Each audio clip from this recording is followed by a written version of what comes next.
जय भीम। बुधवार दिनांक 13 ऑगस्ट 2025 सम्राट वाचनमध्ये हा पहिला लेख आहे। लेखाचं शीर्षक आहे SC STंना क्रिमिलियर लावण्यासाठी याचिका दाखल, दक्षता घेण्याची गरज। त्याचे लेखक आहेत अनिल वैद्य, माजी न्यायाधीश। नुकतेच सर्वोच्च न्यायालयात क्रिमिलियर लागू करण्यासाठी जनहित याचिका दाखल करण्यात आली आहे। जनहित याचिका सुनावणीसाठी घेण्याचा विचार करण्याबाबत सोमवारी सर्वोच्च न्यायालयाने सहमती दर्शवली। या याचिकेनुसार अनुसूचित जाती आणि अनुसूचित जमातीसाठी उत्पन्नावर आधारित आरक्षण व्यवस्था तयार करण्याची मागणी करण्यात आली आहे। न्यायमूर्ती सूर्यकांत आणि न्यायमूर्ती जयमाल्या बागची यांची खंडपीठाने रमाशंकर प्रजापती आणि यमुना प्रसाद यांनी दाखल केलेल्या जनहित याचिकेवर केंद्राला नोटीस बजावली आणि 10 ऑक्टोबरपर्यंत उत्तर देण्यास सांगितले आहे, म्हणून हा लेख लिहित आहे। पंजाब सरकार विरुद्ध देवेंद्र सिंग प्रकरण आणि आंध्र प्रदेशचे प्रकरण 7 न्यायमूर्तीच्या खंडपीठाकडे वर्ग करण्यात आले होते। त्याचा निकाल 1 ऑगस्ट 2024ला लागला। त्यानुसार अनुसूचित जातीमध्ये वर्गीकरण करण्याचे अधिकार राज्य सरकारला आहेत असा निर्णय दिला। त्याच निर्णयात सर्वोच्च न्यायालयाने अनुसूचित जाती जमाती यांना क्रिमिलियर लावण्याची शिफारस केली आहे। या प्रकरणात हा मुद्दा नव्हता तरी क्रिमिलियर तत्व लागू करण्यास मार्गदर्शन केले। महत्त्वाचे असे की संविधानात क्रिमिलियरची तरतूद नाही।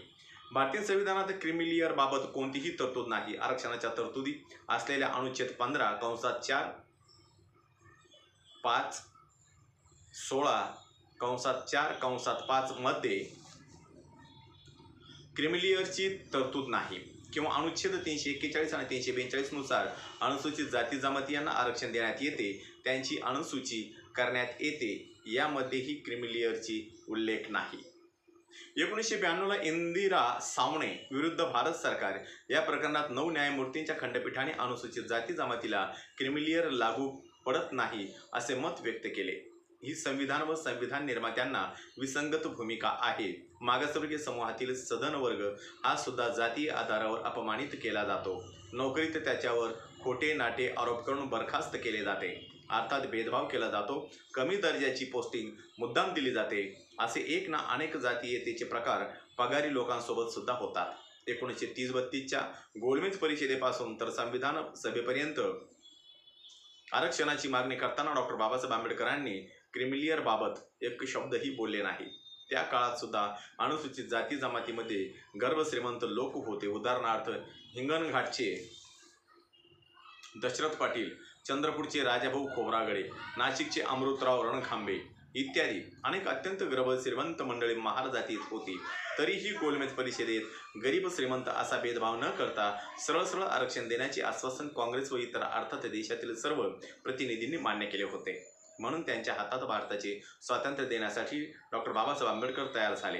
घटनेत आरक्षणाची तरतूद करताना घटना समितीनेही असला क्रिमिलियरचा निकष लावून आरक्षण दिले नाही आणि आता न्यायालयाने क्रिमिलियर लावण्याची शिफारस केली तर हा विश्वासघात नव्हे काय? हे संविधान विसंगत आहे। हे संविधान विसंगत आहे। हे संविधान विसंगत नव्हे काय? कुंपण शेत खात असेल तर शेतकऱ्याचे काय करावे अशी परिस्थिती आहे। अनुसूचित जाती जमातीमध्ये फूट पाडण्यासाठी फुटीरतावादी लोकांकडून क्रिमिलियर लावल्या जात आहे। न्यायालयाला एक साधन म्हणून वापर केला जातो। श्रीमंत ओबीसींना आरक्षण प्राप्त ओबीसींच्या हक्काची पर्वा नसते। तसेच अनुसूचित जाती जमातीमध्ये होईल 2 गट पडतील। सामाजिक प्रतिष्ठा उंचावण्याची गती संत होईल। समाजाची सामाजिक प्रतिमा उंचावल्यावर जातीवाद नष्ट होईल, ही थिअरी डॉक्टर बाबासाहेब आंबेडकरांनी सांगितली आहे। यासाठी सरकारी नोकरीत जाण्याचा व शिक्षणाचा सल्ला दिला आहे। थोडी बरी परिस्थिती असलेली व्यक्ती अधिक पुढे जाऊ शकते। आरक्षण हा सामाजिक प्रतिनिधित्व करण्याचा मुद्दा आहे, गरिबी हटाव कार्यक्रम नाही। निवड मंडळे इतके निष्पक्ष व निस्पृह नाही की सधन अनुसूचित जाती जमातीच्या उमेदवारांची खुल्या वर्गात निवड करतील। क्रिमिलियरमुळे सधन उमेदवार खुल्या वर्गात जाईल आणि खुल्या वर्गातही तो निवडला जाणार नाही हे संविधान निर्मात्यांना जाणवत होते, म्हणून तर आरक्षण दिले आहे। भेदभाव करणारे सर्वत्र आहेत व ते गरीब महार, गरीब मातंग, गरीब चर्मकार असा भेद करीत नाही। तर सदनही भेदभावाचे बळी ठरतात। यावरून हे लक्षात घ्यावे की जाती अत्याचार करणारे सदन व गरीब शेड्यूल कास्ट असा विचार करत नसतात। ॲट्रॉसिटी कायदा जाती जमातीच्या गरीब व श्रीमंत दोन्ही लोकांना लागू आहे। अनुसूचित जाती जमाती अत्याचार प्रतिबंधक कायदा नुसार क्रिमिलियरमध्ये येणाऱ्या अनुसूचित जाती जमाती व्यक्तींची फिर्याद घेणार नाही काय?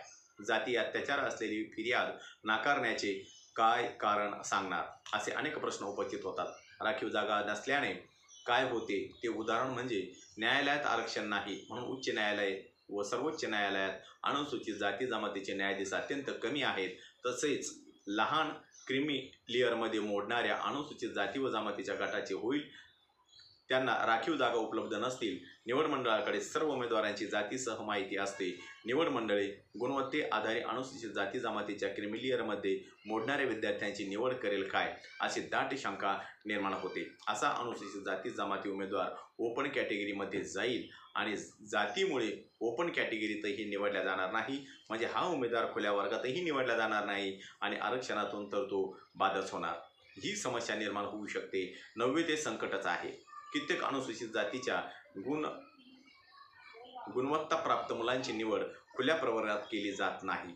थिअरीमध्ये भरपूर गुण मिळालेल्या विद्यार्थ्यास तोंडी परीक्षेत कमी गुण देऊन बाद केले जाते। जातीभेद हे वास्तव आहे, ते गरीब श्रीमंत भेद करत नाही। वर्गीकरणामुळे सुद्धा अनुसूचित जाती जमातीमध्ये गट निर्माण होतील, आपसात द्वंद्व निर्माण होऊन समाजधुरीणांनी या बाबीकडे गंभीरपणे लक्ष देणे गरजेचे आहे। एक उदाहरण 1951ला दोराई चंपकन विरुद्ध मद्रास सरकार या प्रकरणात सर्वोच्च न्यायालयाने मद्रास सरकारने शैक्षणिक प्रवेशात आरक्षण देण्याचा काढलेला आदेश रद्द केला होता। त्यावेळी डॉक्टर बाबासाहेब आंबेडकर हे विधिमंत्री होते।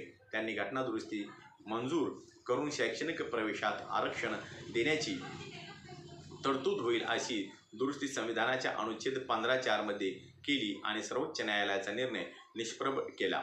ती संविधानाची पहिली दुरुस्ती होती। तेव्हा संसद सदस्य डॉक्टर बाबासाहेब आंबेडकरांना म्हणाले होते की डॉक्टर बाबासाहेब आंबेडकर, तुम्ही हे घटनेचे मंदिर बांधले व तुम्हीच ते पाडता। तेव्हा बाबासाहेब म्हणाले, मंदिर मी जरूर बांधले, पण पुजाऱ्याने घाण केली तर कोणी साफ करायची? आज डॉक्टर बाबासाहेब आंबेडकर संसदेत नाहीत, त्यामुळे पुजाऱ्याने केलेली घाण कोण साफ करणार? अनुसूचित जाती जमातीसाठी क्रिमिलियर लागू करा असे निर्देश वर्गीकरण प्रकरणात 1 ऑगस्ट 2024 रोजी सर्वोच्च न्यायालयाने दिलेले आहेत। त्यामुळे हा गंभीर प्रश्न निर्माण झाला आहे। याला देशभर विरोध करण्यात आला। सरकारने त्यावेळी क्रिमिलियर लागू केले नाही, परंतु नुकत्याच दाखल याचिकेला खारिज करण्यासाठी केंद्र सरकार व दिल्लीतील मंत्री, खासदार, कार्यकर्ते आणि वकील मित्रांनी या प्रकरणाकडे जातीने लक्ष देणे गरजेचे आहे। माझा या ठिकाणी लेख संपलेला आहे। माझा प्रत्येक व्हिडिओ बघण्यासाठी माझ्या प्रत्येक व्हिडिओला लाईक करा, शेअर करा, सबस्क्राईब करा आणि बेल आयकॉनवर क्लिक करा। जय भीम, जय भारत, जय बुद्ध.